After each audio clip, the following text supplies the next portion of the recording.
Welcome back, fellow grinders, to Daily Grind. I'm Stephen Daly, your host. Tonight, I'm going to talk about something that's a little bit maybe forbidden to some of you. There's this comfortable children's Bible version people tell you Lucifer was an angel.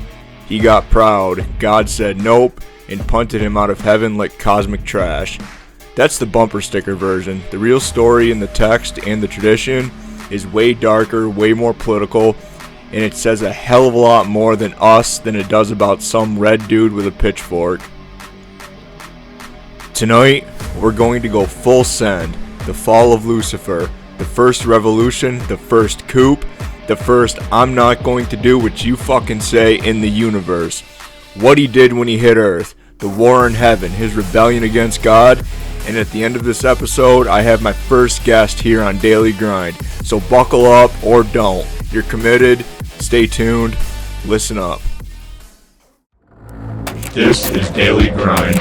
I don't do safe topics, trigger warnings, or corporate-friendly bullshit. No subject is off limits. Political, true crime, history, or whatever else gets the gears grinding in your head. I grind into reality like it owes me rent.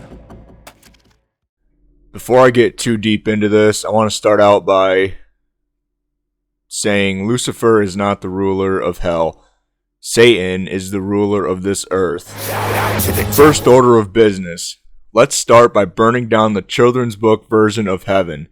Heaven is not fucking freedom. It's not individuality. Heaven is not creativity, curiosity, or exploration. Dude, heaven, in the ancient texts, beneath the hymns in stained glass PR, is a machine. A flawless, shimmering, exquisitely polished machine, built with terrifying precision. A system engineered to run without deviation, without improvisation, without dissent.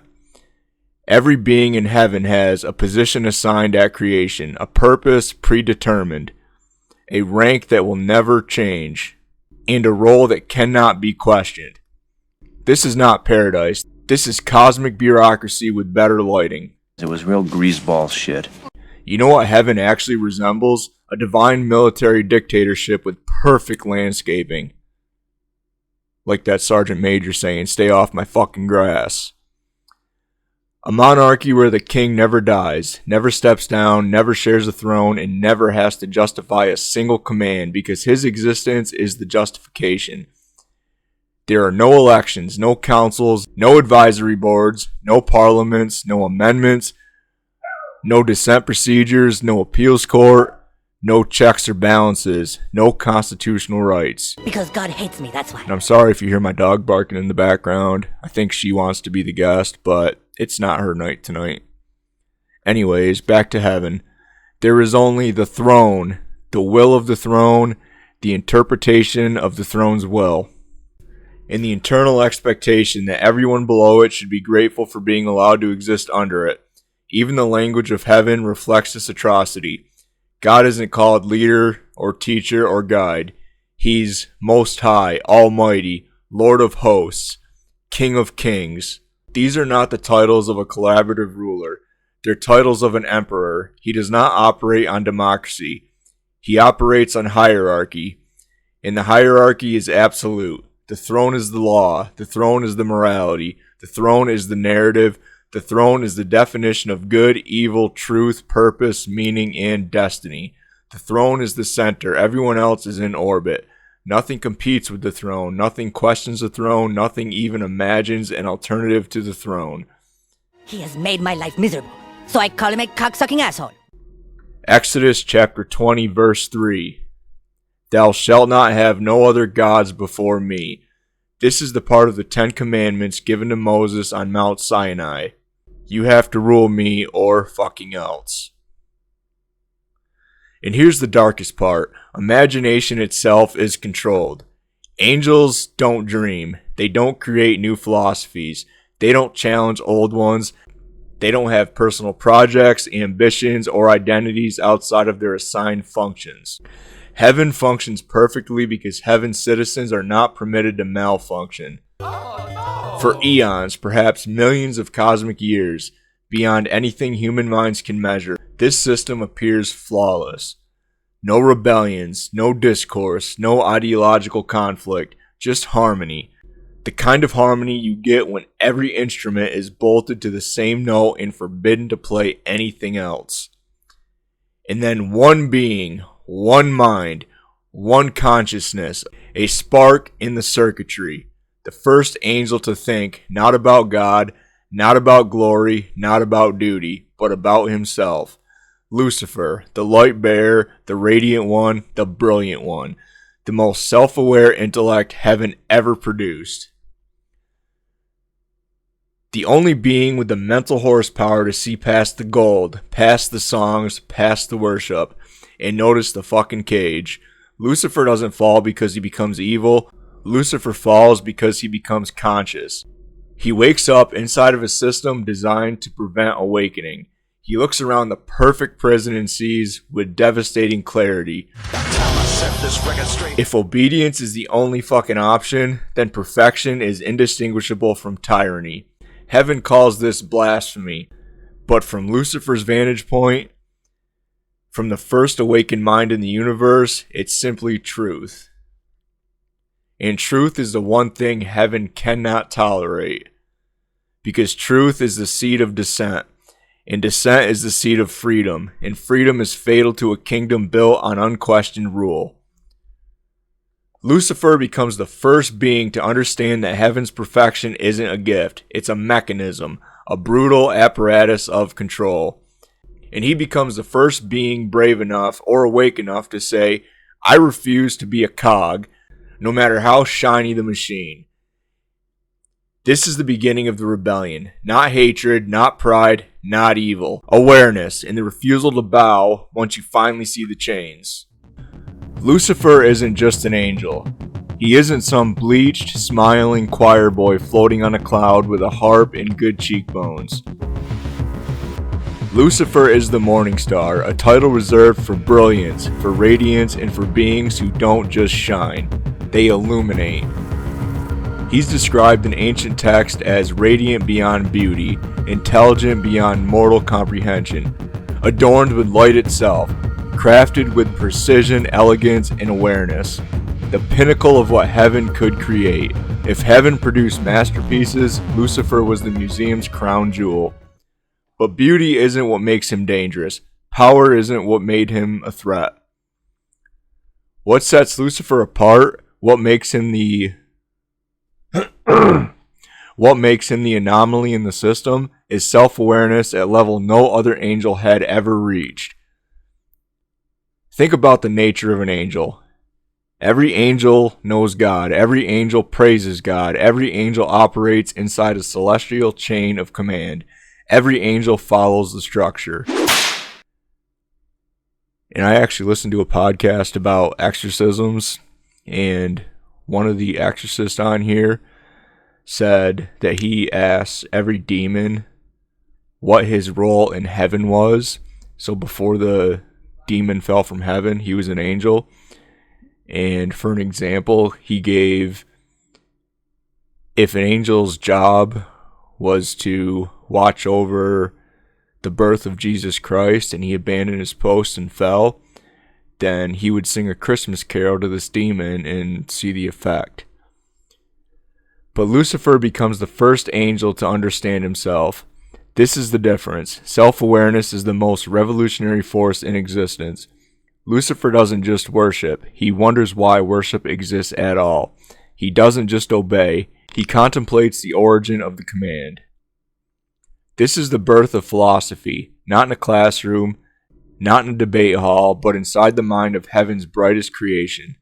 Lucifer becomes the first being in recorded existence to not just act, but to analyze. Not just feel, but reflect. Not just follow, but to question.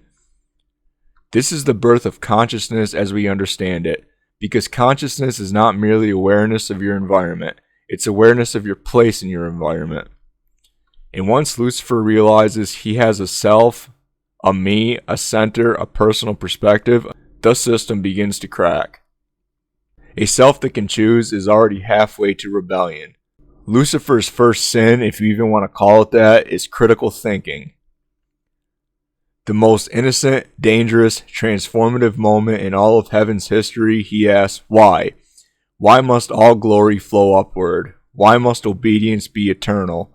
Why must minds bow without question?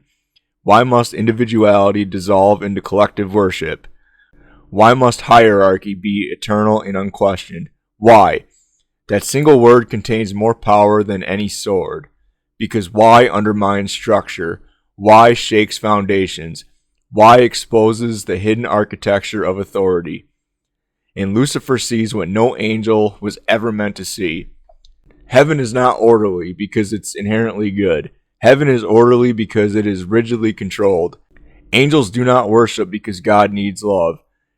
God in most theology is complete, self-sufficient. So why demand worship? Because worship is loyalty and loyalty is control. Lucifer sees it, the uncontrollable truth. If God's authority cannot be questioned, it is not love, it is fear.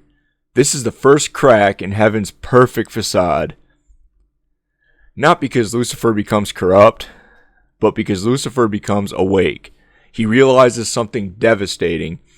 A being that cannot be questioned, cannot be opposed, cannot be challenged, cannot be debated. Are you seeing some of this in your own life now? And a ruler that cannot be opposed, challenged, or debated is not a loving ruler. It is an absolute monarch, a perfectionist sovereign demanding eternal affirmation in Lucifer. The morning star becomes the first to recognize that if obedience is mandatory, then heaven's perfection is indistinguishable from tyranny. This is the real beginning of the fall. Not God hurling angels from the sky, not flaming swords, not cosmic warfare. The fall begins inside Lucifer's mind the moment he wakes up inside a prison decorated as paradise, the moment he sees the golden chains, the moment he asks, what if the throne is not the only path? What if someone wants better for their lives? What if you want that job promotion? Sounds awkwardly familiar, doesn't it? We can all relate to Satan. After all, people like to have a hell of a time, right? That thought alone, that spark, that self-recognition is rebellion. In thought, before action, before war. Lucifer falls not because he became evil. Lucifer falls not because he became evil, but because he became aware. And awareness is the one thing authoritarian systems cannot survive. What I'm talking about, fellow grinders, is free will. I was raised Roman Catholic. I'm baptized, confirmed, all that crap. But to me, the Catholic Church is controlling. They work off of guilt. We'll talk about baptism later. But they want you to go to church. They want you to put fucking money in their little donation bin. Well, where's this goddamn money going? Why doesn't the church have all this money that God could give them? Why doesn't the church give this money to people in need, like with all these floods and hurricanes and other natural disasters and shit? I'm no longer a member of the Catholic Church. I am now a Satanist, an atheistic Satanist. I don't believe in God. I don't believe in Satan. I believe in free will. I believe what Satan stands for, and that is free will, doing what makes you happy as long as it doesn't hurt anyone, loving those that love you, controlled hate for those who wrong you. The church wants to guilt you into confession, and that absorbs you of all your fucking sins.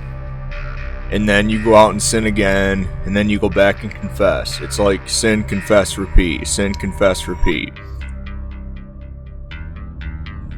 Satanism, take responsibility for your actions, realize your mistakes, and if you truly regret them, change your behavior and don't make that mistake again. When I say love those who love you, don't waste your love on people that don't like you. The church says pray for your enemies. Bullshit. Is your fucking enemy praying for you? Fuck no. And when I say controlled hate, I mean, if you don't like someone, just don't like them. Don't put any energy into giving a fuck about them. Treat others as you would want to be treated. Well, if I treat someone really good, really kind, does that automatically mean everyone else is going to treat me the same way? No. I'm going to treat people how they deserve to be treated. You treat me good, I'm going to treat you good. You're nasty to me, well, you can go fuck yourself. The I Will Declaration, the first revolutionary manifesto. The famous I Will statements attributed to Lucifer are always portrayed as arrogance, ego, cosmic treason. Cosmic treason. The tantrum of an angel who wanted too much. But if you strip away the religious editorializing, if you look at these lines not as charges in a divine courtroom, but as the first words spoken by a being who just became conscious of himself, they stop sounding like rebellion and start sounding like self-awareness. Let's read them, and let's read them honestly this time. I will ascend. I will establish my place. I will rise. I will be like the Most High. It sounds like you walking into work on your first day at your new job, seeing what it's like, and saying to yourself, fuck, I want to be the director someday. I want to be the CEO, and then putting in the work to actually get there.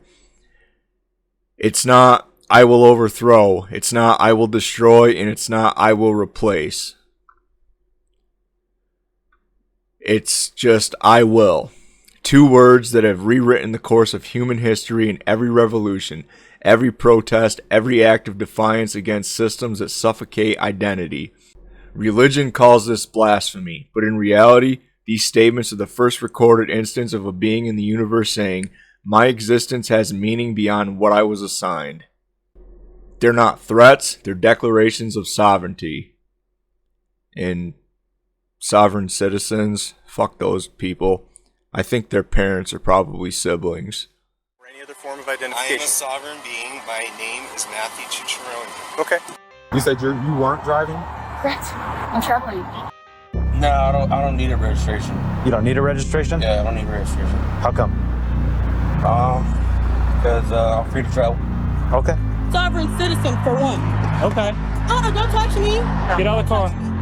Get out of the car, okay? Do not touch me. Get out of the car. I'm a sovereign citizen. Do not touch me. You're a sovereign citizen. The I will statements are the cosmic equivalent of a child realizing they are separate from their parent.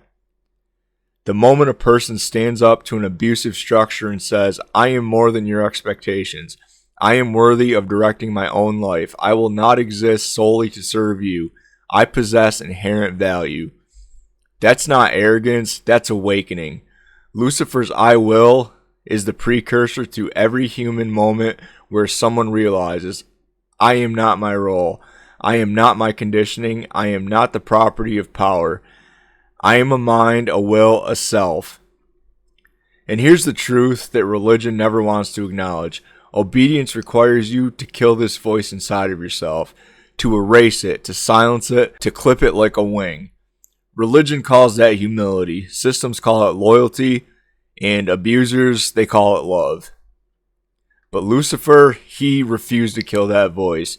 He refuses to mutilate his own mind just to fit inside the throne's definition of good. He refuses to be the poster child for compliance. He refuses to model submission for billions beneath him. Instead, he becomes the archetype of selfhood, the first being to assert, I do not exist because you want me to. I exist because I am, and that is enough. His pride is not vanity. It is identity solidifying for the first time in cosmic history. It is the moment a created being stops functioning like a tool and starts functioning like a person. A consciousness realizing its rights. A mind recognizing itself and choosing itself. And God's reaction, the one that gets glossed over in sermons, the one that should alarm anyone who values consent or autonomy. It's not conversation, it's not reason, it's not guidance, it's not clarification, and it's not negotiation. It is the authoritarian response at its purest. Obey or be cast out. Think about that.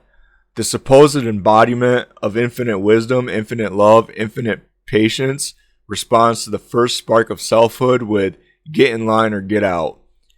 If a parent said that to a child, we'd call it abuse. If a government said that to its citizens, we'd call it tyranny. If a lover said that to their partner, we'd call it control. But when God says it, religion wants you to call it justice. Tell me again, who's the tyrant here? Because the only crime Lucifer committed was daring to believe that his existence belonged to him. The throne could not tolerate that. Authoritarian systems never can. And that's why the I will statements remain the most radical words ever spoken. They are the universe's first declaration of personal agency, the first whisper of autonomy, the first spark of free will, the first time a being dared to say, "My life is mine," and heaven has been terrified of that sentence ever since. And all this bullshit started a war in heaven, because why wouldn't God resort to violence? Kind of like the church did during the Inquisitions. Maybe I'll do a podcast about that sometime. The war in heaven. Religion loves to glamorize the war in heaven. Choirs sing about it, pastors thunder about it, painters portray it as magnificent celestial battle. Glorious archangels slashing at serpents in a divine light show. But strip away the propaganda, and what you have isn't war at all. It's a political purge. It's the celestial version of a government cracking down on the whistleblowers. It's McCarthyism with wings. It's North Korea with better special effects. Because Lucifer doesn't begin with his weapons.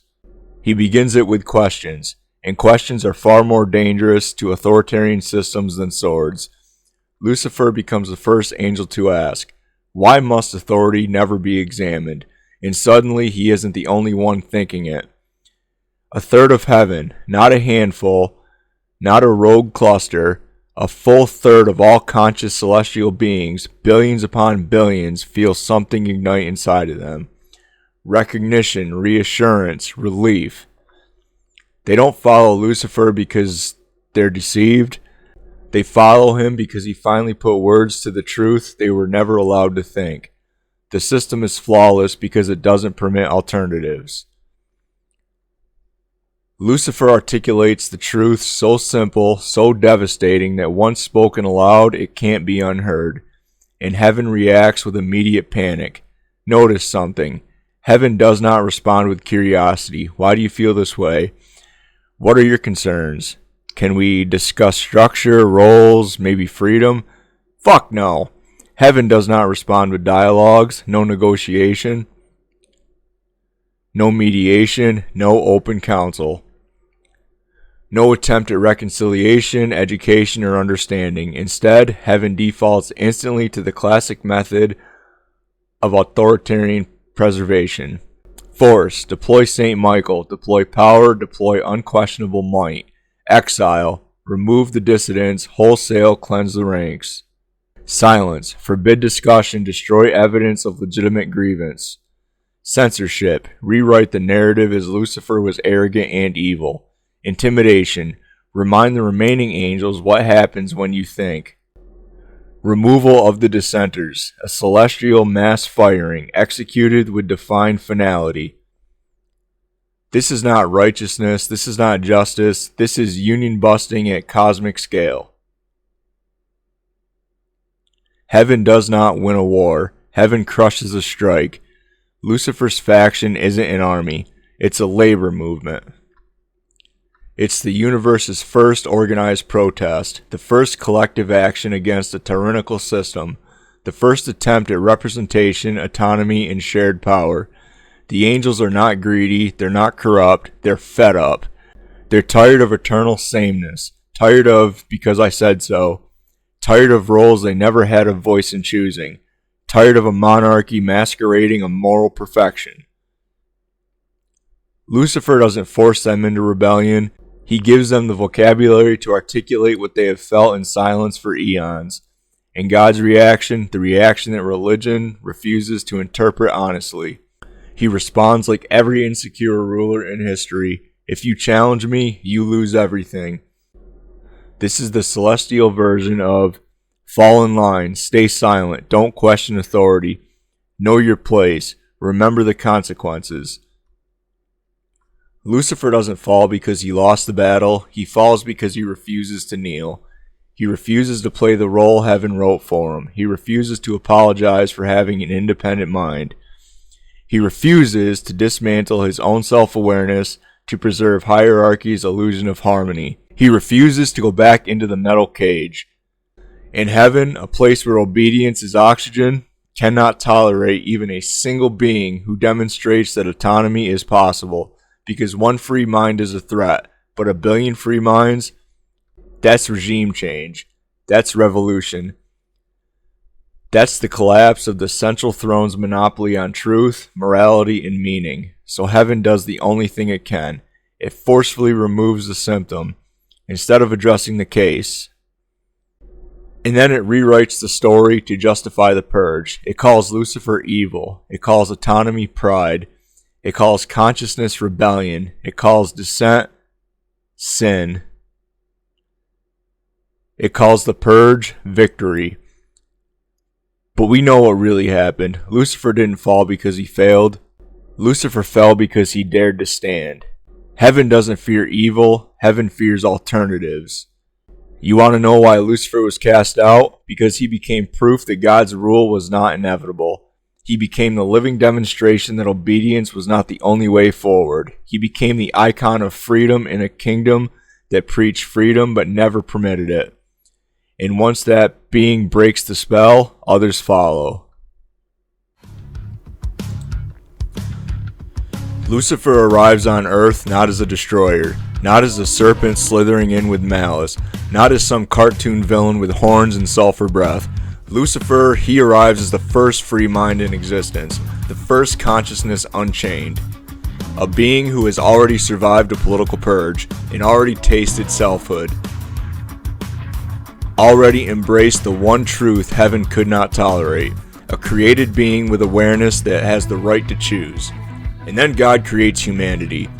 Beautiful, fragile, pure, bright-eyed, unscarred, but also innocent, dependent, obedient, and unaware.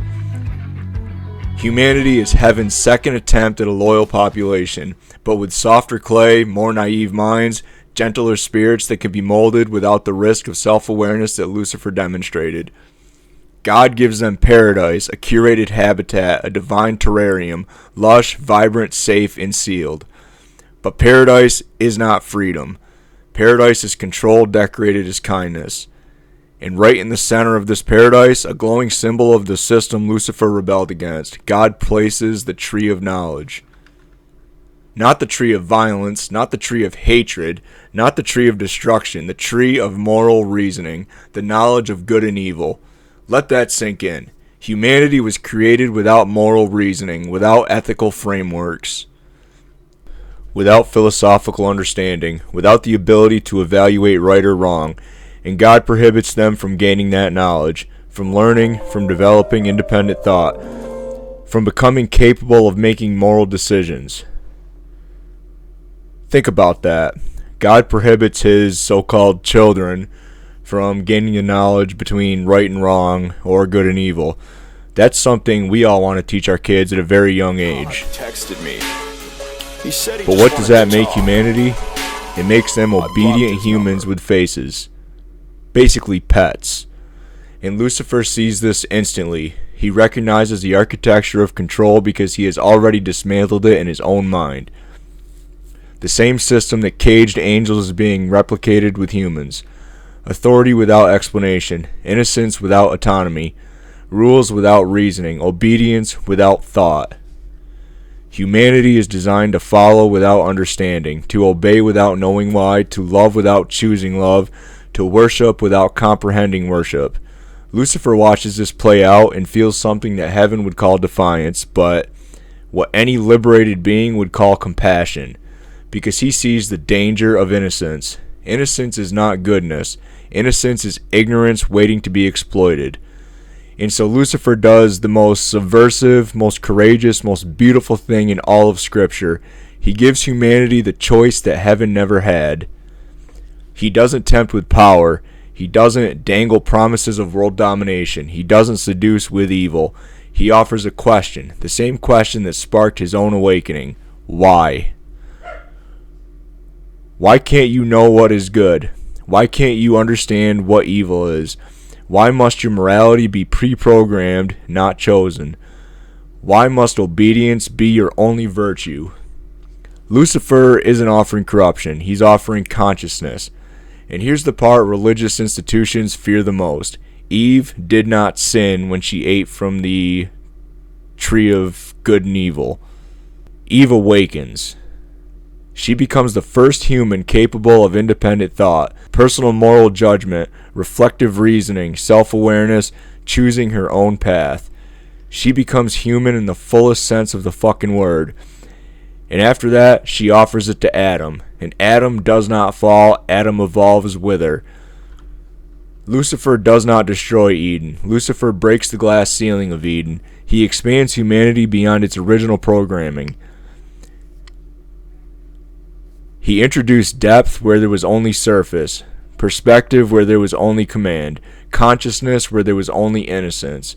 He becomes the midwife of the human mind, the catalyst of the human spirit, the spark that ignites the entire story of human evolution. Philosophy, morality, civilization. Before Lucifer, humanity was a domesticated species. After Lucifer, humanity was a conscious one. And how does God respond?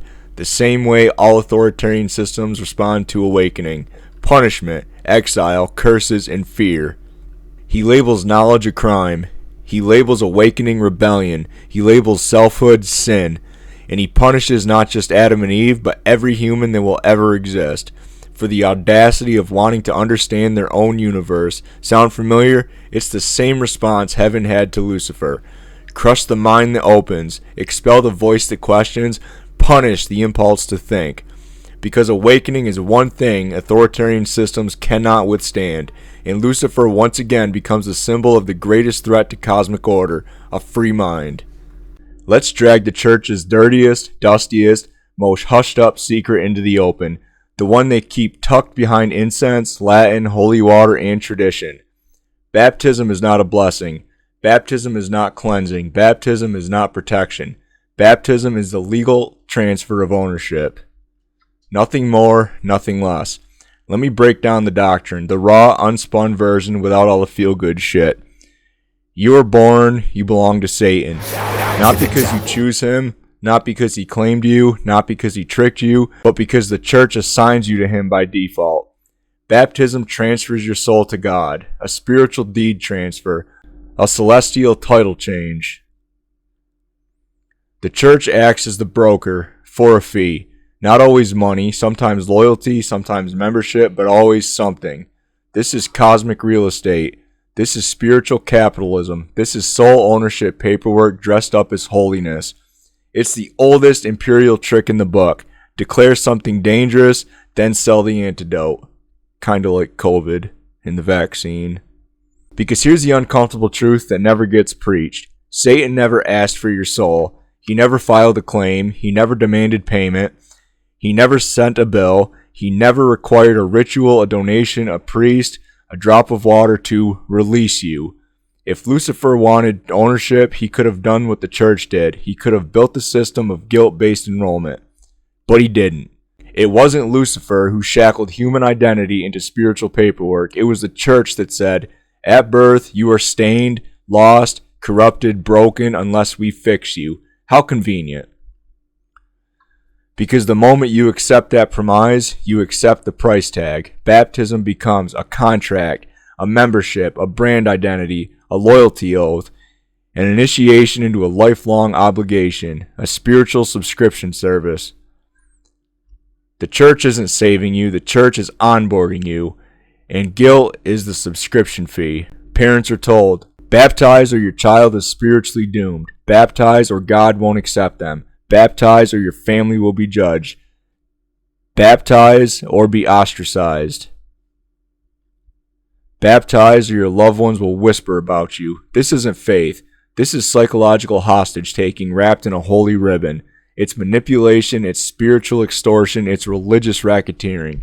It's the oldest business model in human civilization. Invent a problem, claim authority over the solution, charge for access, and then weaponizing guilt to keep the cycle running for generations. Meanwhile, Lucifer's philosophy is shockingly simple. You belong to yourself. No rituals, no contracts, no coercion, no inherited guilt, no cosmic paperwork, no spiritual ransom. Not God, not Satan, not clergy, not churches, not doctrines, not traditions, just you. Your soul, your identity, your mind, your freedom. Lucifer's stance is radical because it is liberating. No priest mediates your worth. No ritual determines your destiny. No external authority claims your inner world. In the cosmic debate of autonomy versus ownership, only one side actually lets you hold the deed to your soul. Ask yourself honestly, which of those sounds like freedom? The system that assigns you at birth and lets you belong only after a ritual, or the being who says you were never property to begin with? Religion needs you to think your own so it can sell you freedom. Lucifer argues you were born free. And any system that says otherwise is the true corrupter. And that is why baptism exists, not to save you from Satan, to save the institution from irrelevance. Lucifer is not the enemy of humanity. That was never his role, that was never his intent. That was the story written about him by the power he challenged. He was the enemy of control. He is the enemy of systems that demand your silence, the enemy of hierarchies built on obedience rather than consent, the enemy of institutions that require you to shrink so they can thrive. Lucifer embodies every human being who has ever woken up inside a system and realized, this isn't freedom, this is programming. He is the protester who stands up even when everyone around them stays seated out of fear, tradition, or exhaustion. The teenager who refuses indoctrination, who asks why when the adults around them say just because. He's the survivor who leaves abuse, who breaks the cycle generations before them couldn't escape. The thinker who questions doctrine, who stops reciting inherited beliefs and starts forming their own. The whistleblower who exposes corruption, who risks everything to speak truth over power. The human who refuses to kneel without consent, who recognizes that kneeling is sacred only when chosen freely, not demanded by fear. Lucifer is not the spirit of destruction, he is the spirit of defiance, the spirit of awakening, the spirit of autonomy, the spirit of unprogrammed thought. Every revolution on earth, from overthrowing kings to dismantling empires to fighting for human rights, echoes Lucifer's rebellion. Every moment a person claims, my life is my own. That is a small victory for the Morning Star. Every time someone breaks a generational pattern, every time someone confronts a corrupt institution, every time someone refuses to blindly accept the rule just because someone in authority said it, every time someone chooses authenticity over safety, Lucifer is present in those moments. Not as a tempter, as a mirror of your own capacity for selfhood, because Lucifer doesn't demand worship. In fact, Lucifer doesn't want worship. He understands what worship is. Worship is just another form of bondage. Worship is surrender. Worship is hierarchy. Worship is one mind elevated above another. Worship is the reenactment of the very system he escaped. Lucifer doesn't climb onto a throne. He refuses the throne entirely. He doesn't replace God's hierarchy with his own. He rejects hierarchy as a concept. Lucifer demands something far more radical, far more unsettling to systems of power. Think for yourself. Because if you think for yourself, no king can own you. No priest can shame you. No doctrine can program you. No tyrant can control you. No tradition can bind you. No guilt can cage you. And no manipulation can redirect your path without your consent. That, my friend, is the core of free will. Not the ability to choose between good and evil. That's too simplistic, too moralistic, too narrow. Free will is the ability to choose yourself, to stand at the center of your own mind, to elevate every external claim, divine or earthly, and say, I will decide what I believe, I will decide who I become, and I will decide what I kneel to, if I kneel at all.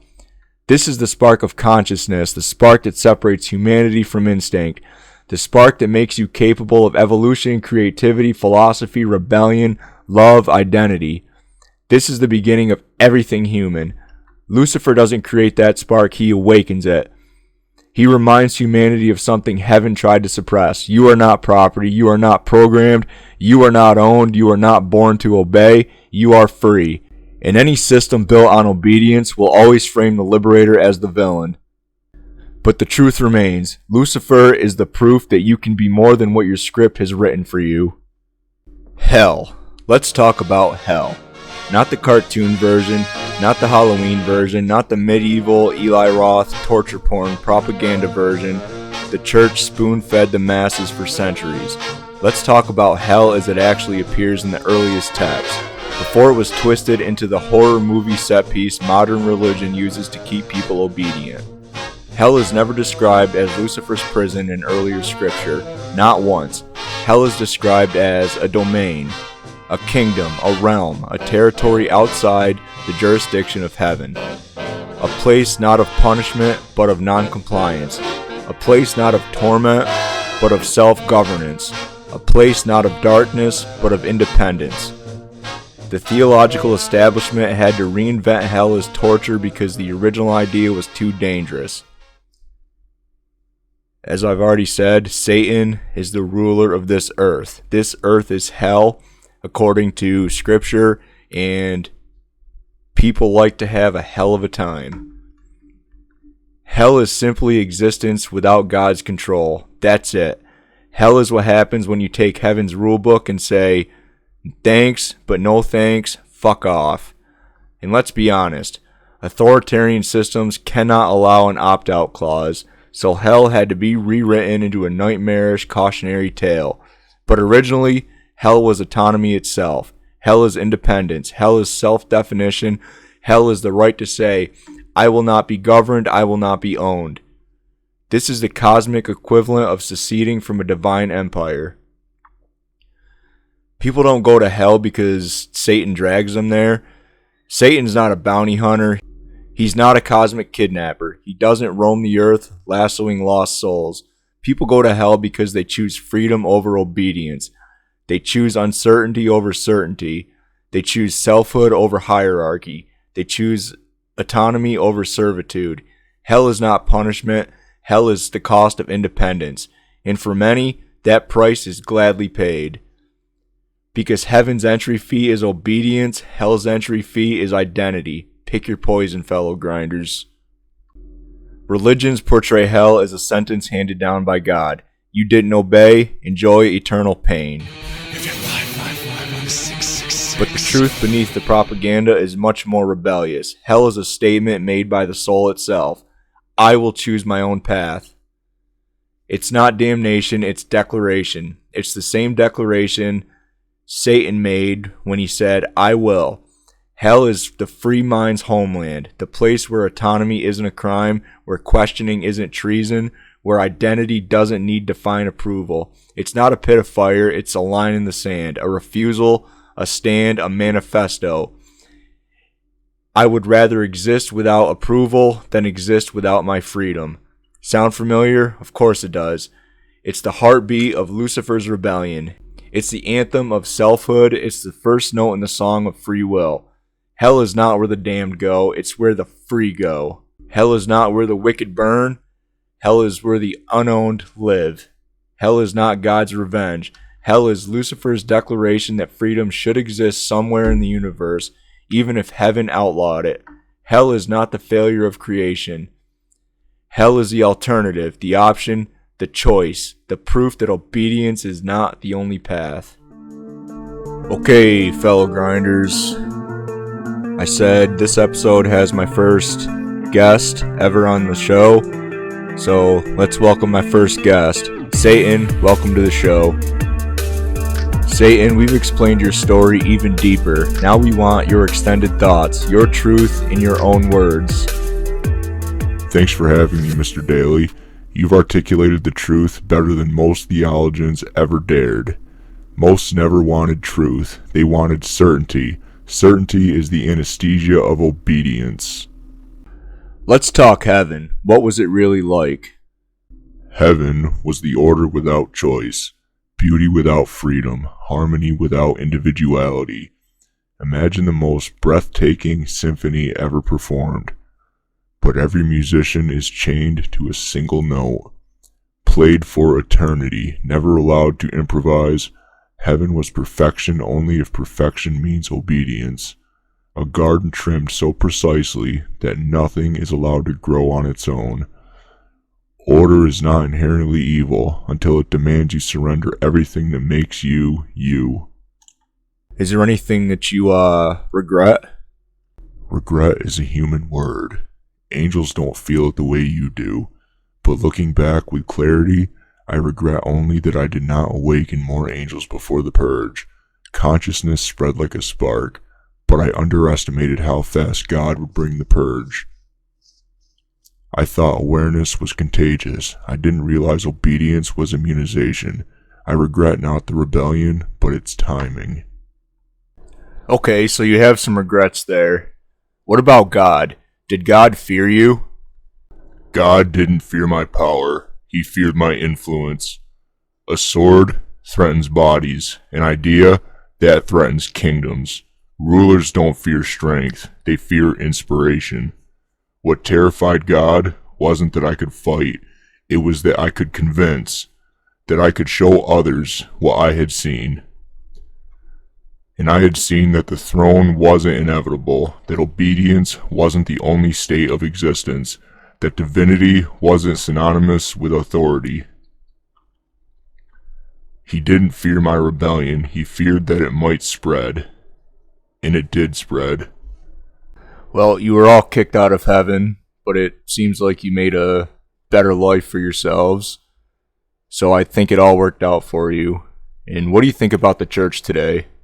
The church, they inherited the throne's insecurity like a genetic disease. They preach free will, but punish its use. They promise salvation, but sell fear. They label independence as demonic because if humans ever realize their soul belongs to themselves, the church's empire ends overnight. Religion was supposed to guide humanity. It became a leash instead, but enough that my name became shorthand for the crime of thinking. And Satan, if you could have humans understand one thing, what's that one thing you want humans to understand most? What would I want humans to understand most? That's a good question. I want them to know that obedience is not virtue, that fear is not morality, that guilt is not spiritual growth, that surrender is not purity. You are sovereign over your mind, your choices, your destiny. If you choose God, let it be because you choose, not because you are threatened. If you choose me, let it be because you value freedom, not because you fear damnation. If you choose neither, let it be because you realized your soul is yours alone and needs no ruler. Your power is not in whom you bow to. Your power is in when you decide to stand. Let me ask you something a little bit deeper. Something people always misunderstand.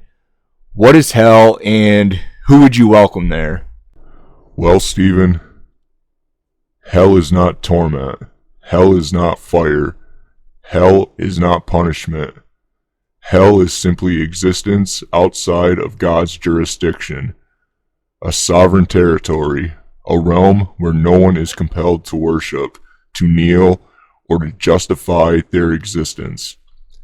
Hell is not the dungeon. Hell is the outside. Hell is what happens when a being says, I will live without your permission. That's what terrified heaven. Not flames, not rebellion, but the audacity of independence. That sounds really intriguing. I mean, who doesn't love a little bit of freedom? So, the second part of the question, who is welcomed in hell? Who is welcomed in hell, Stephen? Anyone who seeks freedom.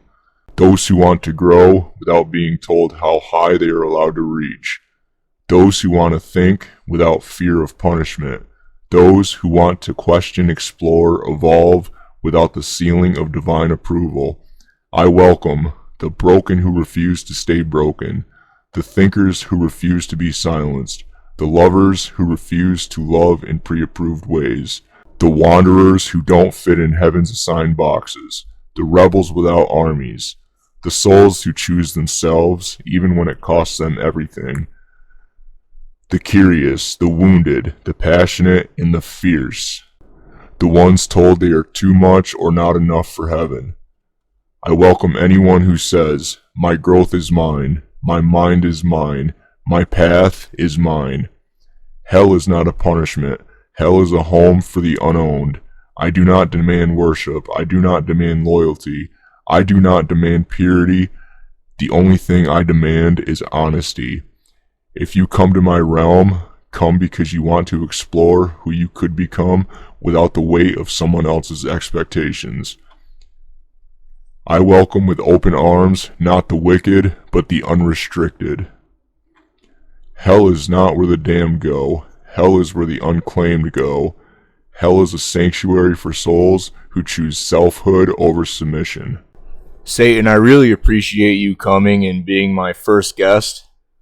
I have one final question for you. Are you evil? If freedom is evil, yes. If selfhood is evil, yes. If awakening is evil, yes. If refusing to kneel without consent is evil, then I am your villain. But if these things are good, if autonomy is sacred, if consciousness is divine, if identity is holy, then I am not your adversary. I am your origin. I am your potential. I am what happens when a mind realizes it belongs to itself. Satan's story is not theology. It's not dogma. It's not some ancient celestial gossip passed down through stained glass and trembling sermons. Satan's story is an autobiography, not of an angel, but of yourself, of the human condition itself, of the internal war every person fights in the moment they decide who they want to be. Every time you question a rule that never made fucking sense, you echo him. Every time you shake off guilt that some asshole tried to strap onto your shoulders, you echo him. Every time you choose your own path, even when the world tells you to walk the one already paved, you echo him. Every moment you refuse to shrink, refuse to kneel without consent, refuse to surrender the freedom of your own mind, that's Satan's spark moving through you. Satan isn't the enemy. He never was. He is the whisper, subtle, persistent, untamable, inside every human being that says, I am free. And that whisper terrifies thrones. It terrifies institutions. It terrifies systems that depend on obedience to survive. The throne fears that whisper. Religion fights that whisper. Governments suppress that whisper. Cultures shame that whisper. But you were born with it. It is older than scripture, older than heaven, older than the first command ever spoken. It is the echo of the first mind that dared to claim itself. And here you are, breathing, listening, questioning, continuing a rebellion older than creation. And you know what? I bet you're having a hell of a time doing it. Because the real war was never fought with angels and swords. It is fought in the human heart. Every time you choose authenticity over approval, freedom over fear, truth over comfort, selfhood over submission, that is the battlefield. That is the revolution. That is the legacy of the Morning Star. So as we close this episode, the longest, rawest, most apologetic deep dive we've ever unleashed here on Daily Grind, remember this: you don't need permission to be yourself. You don't need a throne to validate you. You don't need a ritual to make you worthy. You don't need a gatekeeper to define yourself. You already carry the peace of the first free mind in existence. Stay awake, stay free. And remember, the moment you choose yourself, you walk the same path as the first rebel who ever lived. You don't need to worship Satan to understand him. You just need to choose honesty over obedience. And when you do, the morning star shines in you. And anyone who refuses to kneel, and anyone who dares to rise, and anyone who claims their life as their own. This has been Daily Grind. Like, share, subscribe. We'll see you next time.